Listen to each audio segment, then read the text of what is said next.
Quero ler com vocês um texto bem conhecido, palavras de Jesus no Evangelho de João, capítulo 14, versículo 24 a 27, é praticamente o último diálogo de Jesus com os seus discípulos antes da sua morte.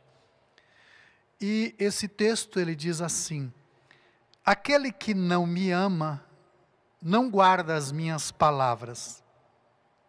Estas palavras que vocês estão ouvindo não são minhas, são de meu Pai que me enviou.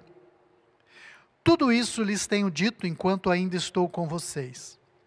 Mas o Conselheiro, o Espírito Santo que o Pai enviará em meu nome, lhes ensinará todas as coisas e lhes fará lembrar tudo o que eu lhes disse. Eu deixo-lhes um presente, a minha plena paz. E essa paz que eu lhes dou é um presente que o mundo não pode dar. Portanto, não se aflijam, nem tenham medo. Amém. Se prestarmos bem atenção à nossa vida, nós entramos no mundo e temos que aprender, porque nada sabemos. Nós precisamos descobrir como é o mundo, como são as coisas, o funcionamento das coisas. Nós precisamos testar, validar aquilo que a gente está aprendendo, se é verídico, se é verdadeiro ou não. Nós precisamos investigar. E aí nós descobrimos que precisamos ser cuidadosos, atenciosos, precisamos muitas vezes do medo para nos proteger, precisamos de sofrer alguns infortúnios para perceber caminhos que não devemos dar continuidade. Então há muita coisa para ser feita no mundo. Não nos é dado um pacote dizendo aqui, ó, você entrou no mundo, está aqui, é só seguir esse pacote, está tudo certo com a sua vida. A gente não nasce com bula.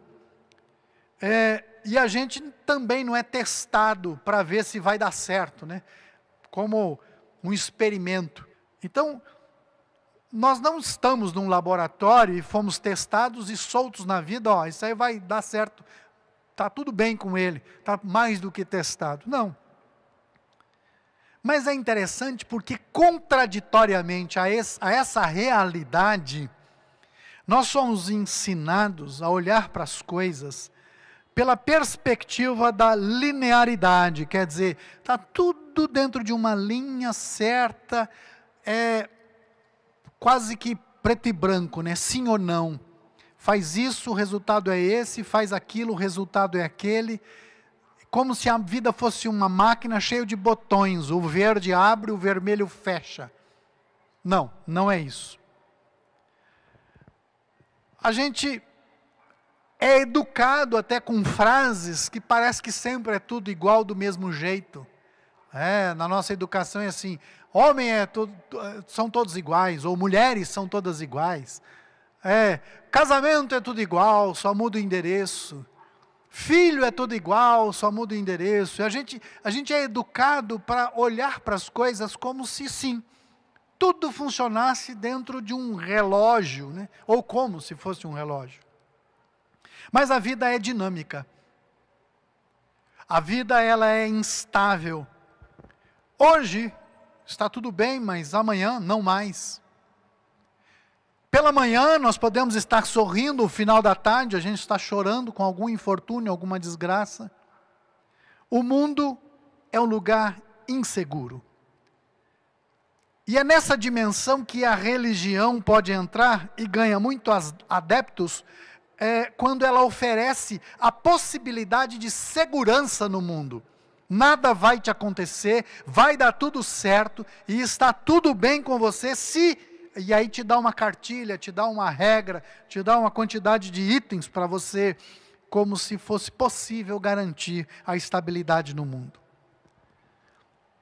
Mas a realidade é bem diferente e a gente acreditar nesse discurso de que é possível ter uma bolha, que nada de ruim nos aconteça, na verdade é uma fuga da realidade. Nós não aprendemos a enfrentar a vida.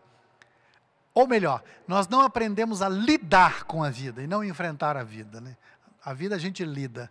Nós cristãos somos ensinados pelas Escrituras que devemos viver pela fé. Todos os dias da nossa vida viver pela fé. E isto deve nos chamar a atenção porque, se existisse a possibilidade de vivermos em total segurança, não seria necessário fé. Agora, quando eu sou lançado no mundo assustador, inseguro, para crer na vida, crer no bem, crer na justiça, eu preciso de fé. Porque o mundo está oferecendo outras coisas. Então, fé não significa que se eu crer em Deus, o meu caminho será uma estrada recém-asfaltada. Fé é saber que o chão debaixo dos meus pés é inseguro, instável. E aí eu preciso da confiança de que, apesar disso, vale a pena, eu posso dar o próximo passo e sim, vou viver. Por isso nós vivemos pela fé. Porque é o seguinte, a única certeza que nós temos na vida é que todos morreremos. Todos nós vamos morrer. Permanecer vivo é pela fé. Por quê? Porque eu tenho planos para o dia de amanhã.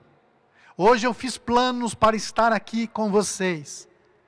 Mas para estar aqui, para estar vivo eu tive que crer que estaria vivo. Viver é pela fé. E aqui eu encontro o fio que vai nortear sobre essa paz que nós precisamos num mundo inseguro. Então, como eu falei, no mundo nós não andamos numa estrada recém-asfaltada, mas se for uma estrada, ela precisa ser aplainada todos os dias. Esse é um caminho que precisa todos os dias colocar terra, aplainar e aplainar e aplainar. Conforme nos escreveu o escritor aos Hebreus, que devemos aplainar o caminho para que aquele que está mancando não tropece. Como nos diz o profeta Isaías no capítulo 57, verso 14, aterrem, façam um aterro no caminho, na estrada, retirem os obstáculos da vida do meu povo. Então a vida é esse caminho que a gente está constantemente aplainando. E esse texto que nós lemos, Jesus nos informa que o mundo não pode nos oferecer a paz.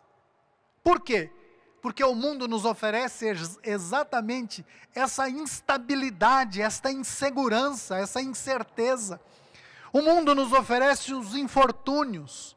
O mundo nos oferece as injustiças, os sofrimentos, as dores. E aí Jesus vai nos trazer a chave, nesse capítulo que nós lemos, que nos dá a paz que a gente precisa no mundo assim. Que é o Espírito Santo em nós, entre nós, ele disse isso, o conselheiro, o Espírito Santo que o Pai vai enviar, e ele vai ensinar todas as coisas, nós vamos saber como lidar com esse mundo, e fará lembrar tudo o que eu lhes disse. Então, com essa memória de Jesus, e com este ensino do Espírito, nós vamos encontrar essa paz que precisamos.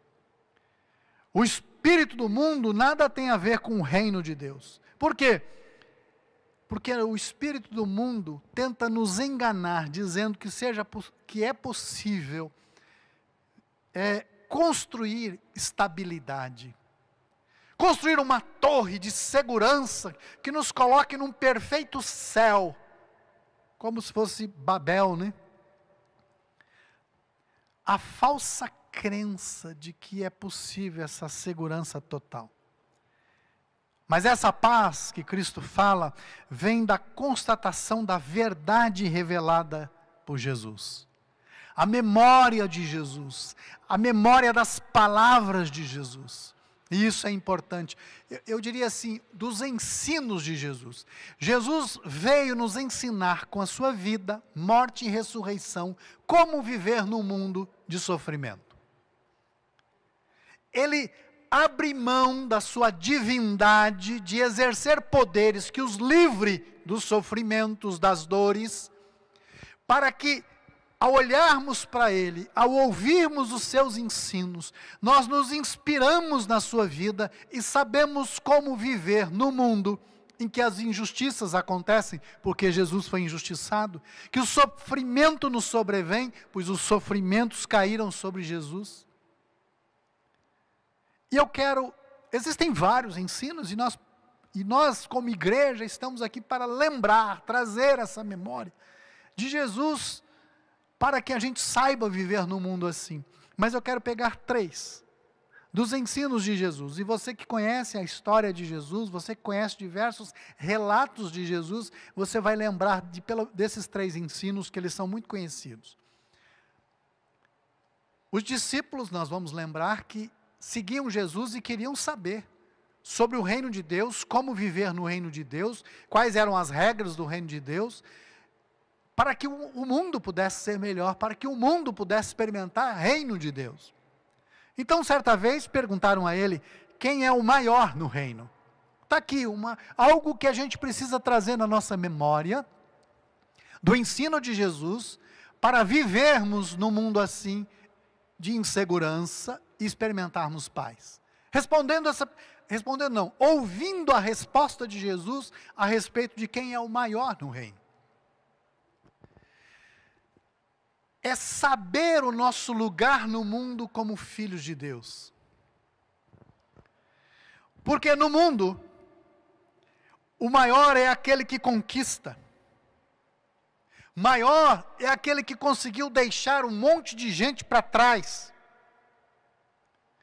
Maior é aquele que passou por cima de um monte de gente, que atropelou um monte de gente, que saiu lá na frente, e a gente diz que isso é superação. Essa pessoa se superou. O que significa? Como que ela superou? Ela deixou, abandonou, um monte de gente e foi lá para frente sozinha. E aí vem um monte de gente ensinando, você pode, você consegue, você conquista, use da sua força, você tem potencial, você na verdade é praticamente um Deus, que é capaz de fazer tudo o que você quiser. Então, não vai existir paz. Enquanto nós tivermos o próximo como um adversário, como um concorrente, como alguém para ser eliminado, como alguém para ser empurrado para longe, como alguém que precisa ser constantemente consertado, mudado, alterado. Não vai existir essa paz. Nós precisamos urgente aprender que se é para superarmos-nos, se é para superar alguma coisa, que seja superar a nós mesmos. Que hoje eu tenha conseguido ser melhor do que ontem. Que amanhã eu consiga ser melhor do que hoje, mas a referência sou eu comigo, Eu consegui melhorar a mim mesmo. Contando com a ajuda de outras pessoas, porque ninguém se faz sozinho. E da onde eu tirei que essa é a resposta sobre quem é maior? Porque Jesus disse assim, ao falar do reino de Deus, não é quem supera os demais, mas maior é aquele que supre a necessidade dos demais, é aquele que serve os menores, ao servir menores significa o seguinte, não deixa ninguém para trás, antes faz de tudo para que todos estejamos juntos, na mesma linha, para que a gente possa andar junto, caminhar junto, para que a gente possa desfrutar da vida juntos. Quem é o maior? Jesus disse, é aquele que serve o menor. Ninguém vai ficar para trás, ninguém vai passar fome, esse é o desafio do reino, ninguém vai passar frio. Segundo ensino que eu gostaria de trazer à memória para que haja paz, que a gente precisa, é na pergunta que levaram para Jesus, o que fazer para herdar a vida eterna? O que eu faço para herdar a vida? Essa vida que ela é tão bonita que vale ser eterna, eternizada, né? Para sempre. E outras perguntas quais os valores que devem nortear a nossa vida? Aqui está um segredo para desfrutarmos a paz que precisamos. Que valor rege a sua vida? Que valor rege a minha vida? Dependendo dos valores que eu coloco para ser o guia da minha vida, o norte para que eu possa nele andar, eu posso ser destrutivo ou construtivo. Dependendo dos valores que eu tenho, ou eu me torno um Hitler, ou eu me torno uma Madre Teresa de Calcutá. Quer dizer, ou eu posso ser alguém extremamente mau, ou eu posso ser alguém bondoso, generoso. Quais os valores?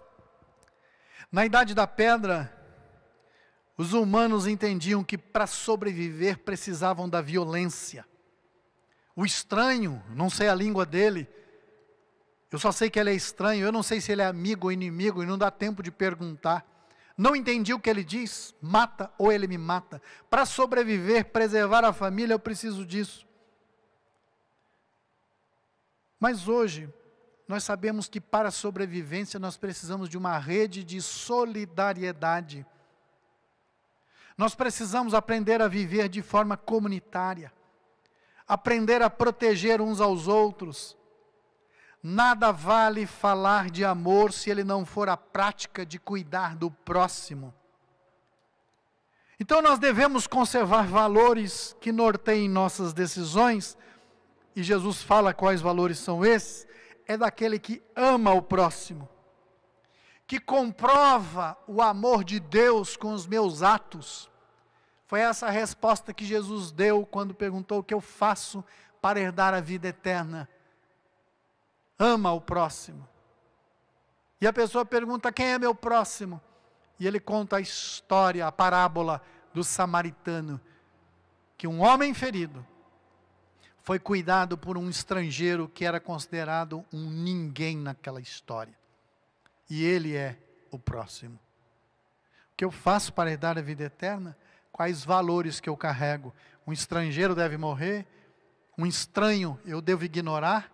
Pessoas que não têm nada a ver com a minha vida, deixa que morram? É isso? Não teremos paz.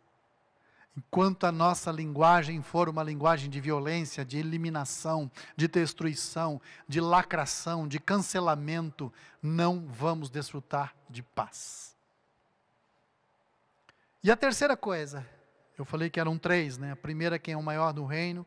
A segunda, o que fazer para herdar a vida. E a terceira, os discípulos perguntaram para Jesus, o que será de nós que deixamos tudo por ti? Em outras palavras, onde é que a gente vai chegar, né? O que a gente quer, qual o nosso objetivo ao passar pela vida? Ao fazer as coisas que fazemos, aonde a gente quer chegar? Ou qual será o nosso final? Qual o resultado final da nossa vida?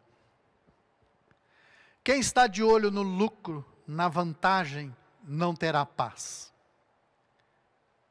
Por quê? Porque essa prioridade não traz paz. A paz vem e pela experiência de ver, de ouvir, de acompanhar pessoas nos seus últimos dias de vida, ver que a paz não vem pelo lucro, pela vantagem, pela riqueza. Aliás, às vezes ali, no luto, já começam as brigas. Às vezes a pessoa ainda não deu o último suspiro, e os herdeiros já estão se engalfinhando, brigando.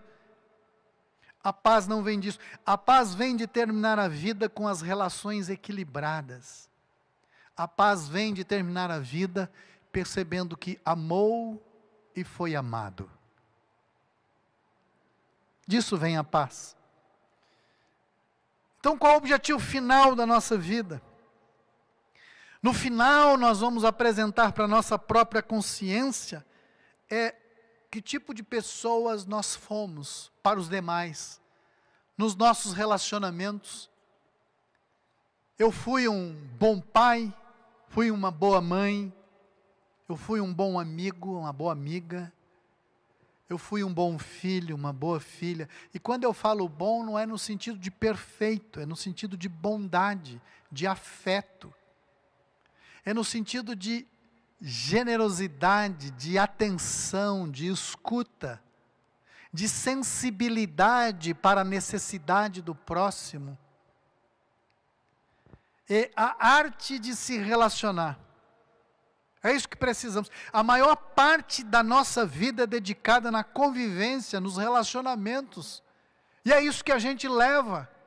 E é isso que a gente deixa. A gente deixa a nossa memória de quem nós fomos nas relações. A gente precisaria ser ensinado nas escolas, a gente precisaria ser ensinado em casa, a gente precisaria ser ensinado nos seminários teológicos sobre como melhorar os nossos relacionamentos. Porque essa é a essência da nossa vida. Mas infelizmente nós somos ensinados a como conquistar. E para conquistar nós temos que abandonar pessoas, nós temos que superá-las, deixá-las para trás, como eu disse. Nós temos que olhar como concorrentes, que precisam ser vencidas, e com isso a gente fracassa no essencial, naquilo que é a razão da nossa existência. Nós falimos como discípulos de Jesus, e nós fracassamos no essencial da vida, quando a gente não se relaciona bem. Então nós invertemos os nossos valores. Em vez de sermos solidários, a gente acaba agregando valores que é para ser de sucesso. A gente quer ser bem-sucedido. E sucesso como conquista. Ter os que os demais não têm me dá a sensação de que eu sou melhor. Não. Você pode ter certas habilidades, mas você não é uma melhor pessoa quando você tem o que outros não têm. Sucesso no reino de Deus é ser fiel a Cristo no serviço para o próximo. Há uma verdade que clama em nós, que o Espírito vem despertar, nos ensinar, nos guiar. Nós fomos feitos para o amor.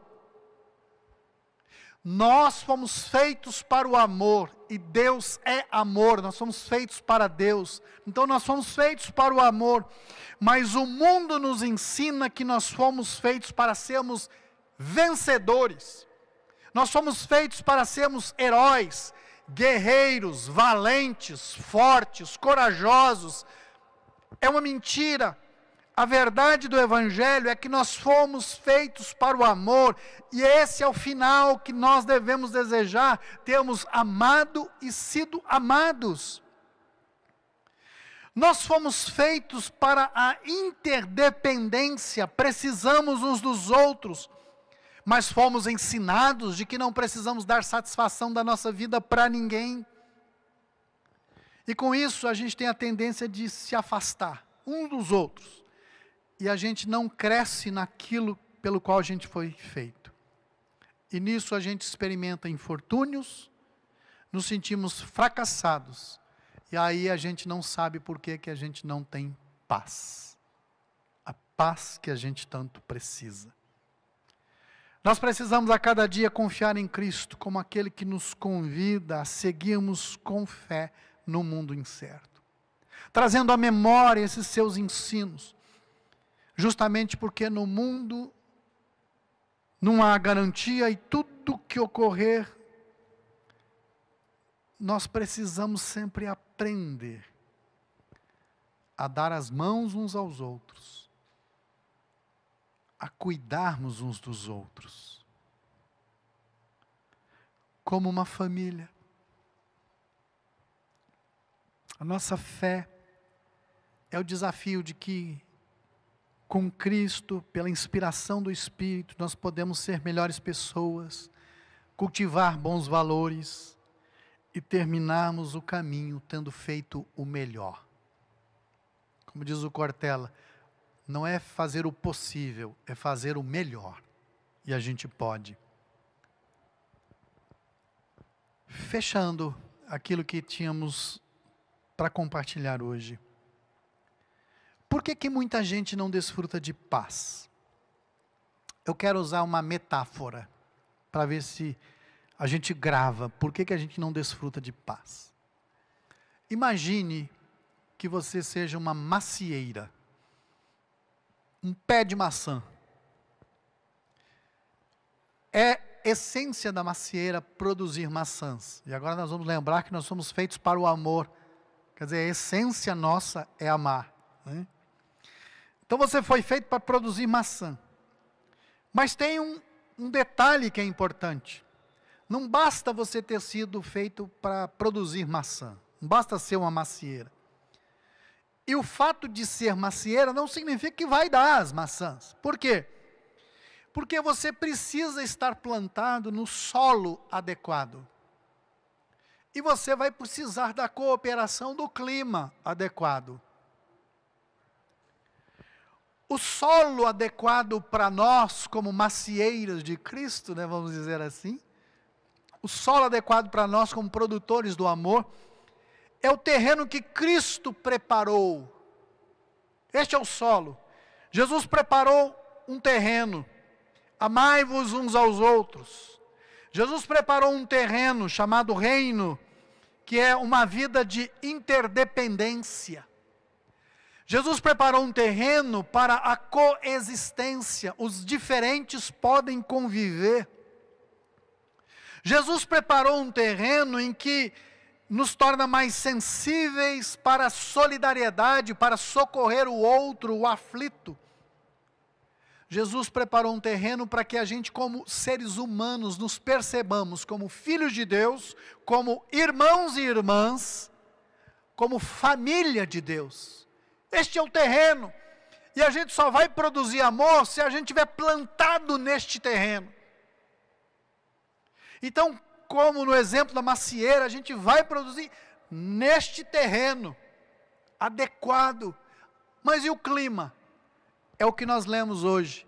O Consolador, o Espírito que é dado a vocês, Ele vai ensinar vocês, Ele vai trazer a memória de vocês dos meus ensinos, e Ele vai guiar vocês em toda a verdade, nestes valores, para que a gente possa aprimorar cada vez mais essa vida. Jesus preparou o terreno para nos ensinar e nos dizer que nós existimos para o amor, doação. Este é o nosso solo. E para viver uma vida assim, somente pela fé. Quem não crê nessa vida de Cristo, em Cristo, nesse exemplo de Cristo, quem não crê que esses valores de Cristo não vai produzir os frutos, é preciso fé. Porque o mundo vai apresentar a insegurança, a injustiça, o desamor, a indiferença, o ódio, a violência. E aquele que crê que tem uma aliança com Cristo diz: não. É possível ter outro modelo de vida, é possível nossas relações serem diferentes, elas podem ser por outro caminho, no caminho que Cristo abriu, um novo e vivo caminho. Quem acredita que dá para levar a vida de qualquer jeito, desprezando, menosprezando o próximo, não vai experimentar a paz que vem de fato na metáfora. A macieira que produz maçã, o ser humano foi feito para o amor. Aquele que ama, este sim cumpre com o propósito da sua existência, e este encontra paz. Porque aquele que não ama não conhece a Deus, mas aquele que ama experimenta Deus, e para isso nós fomos feitos.